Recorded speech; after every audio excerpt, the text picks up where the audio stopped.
Assalamualaikum warahmatullahi wabarakatuh. Apa kabarnya kalian hari ini? Semoga kita semua selalu diberi kesehatan oleh Allah dan selalu dalam lindungan Allah Subhanahu wa Ta'ala. Saya ucapkan selamat datang dan selamat belajar untuk siswi baru kelas 7 di Madrasah Sanawiyah Perguruan Mu'alimat Cukir Jombang.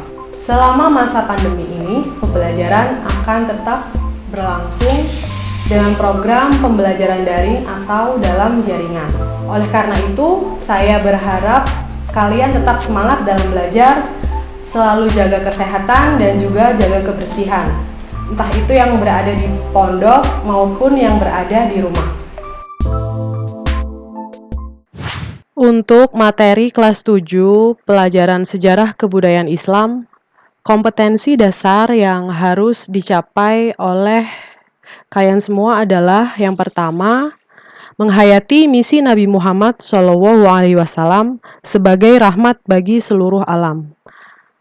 Kedua, mengamalkan perilaku kasih dan sayang terhadap sesama sebagaimana misi Nabi Muhammad SAW.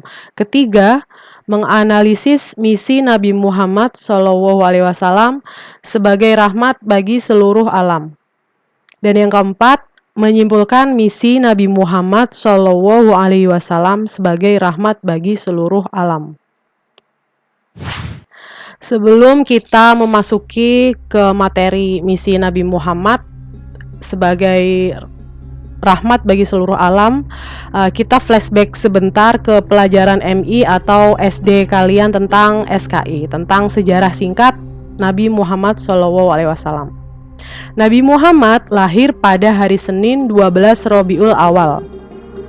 Dalam Masehinya itu adalah tanggal 20 April 571 Masehi. Nama ayah dari Nabi Muhammad adalah Abdullah bin Abdul Muthalib bin Hashim bin Abdul Manaf.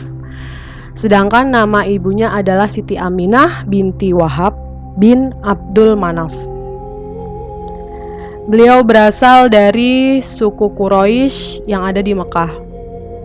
Istri pertamanya bernama Khadijah. Jadi Nabi Muhammad ini dulunya menikah dengan Khadijah pada saat usia 25 tahun, sedangkan istrinya Khadijah berusia 40 tahun. Kemudian beliau mendapat gelar Al-Amin itu sebelum diangkat sebagai nabi.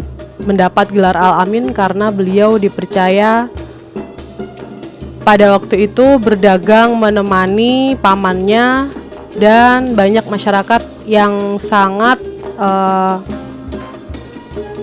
terkesan dengan cara berdagangnya Rasulullah. Usia 40 tahun pada saat itu Rasulullah sering berkholwat atau berdiam diri menyendiri di dalam gua, yaitu Gua Hira. Dan pada waktu usia itu Rasulullah diangkat menjadi Rasul. Kita masuk di pembahasan pertama, yaitu pokok-pokok misi Nabi Muhammad SAW. Yang pertama, mengajarkan ketauhidan. Nabi Muhammad SAW mengajarkan manusia untuk mengesahkan Allah Subhanahu wa Ta'ala dan memberantas kemusyrikan yang dilakukan oleh masyarakat Mekah pada saat itu. Yang kedua, menyempurnakan akhlak. Akhlak Nabi Muhammad SAW merupakan acuan yang tidak ada bandingannya. Bukan hanya dipuji oleh manusia, tetapi juga oleh Allah Subhanahu wa Ta'ala. Yang ketiga, membangun manusia yang mulia dan bermanfaat. Nabi Muhammad SAW mengajarkan tentang persamaan derajat manusia. Nabi juga mengajarkan agar penyelesaian masalah tidak boleh dilakukan dengan cara kekerasan, namun harus dilakukan dengan cara yang damai dan beradab. Yang keempat, memberi kabar gembira dan peringatan.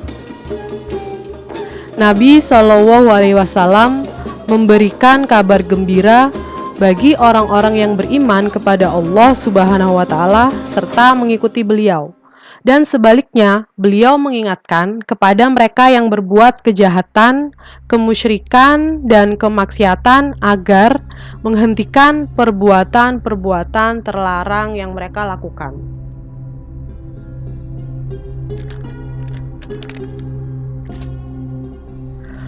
Untuk pelajaran hari ini, saya akhiri dulu. Pertemuan selanjutnya kita akan membahas tentang hakikat dan ibrah dari misi Nabi Muhammad SAW. Semoga pelajaran hari ini bermanfaat. Saya akhiri. Assalamualaikum warahmatullahi wabarakatuh.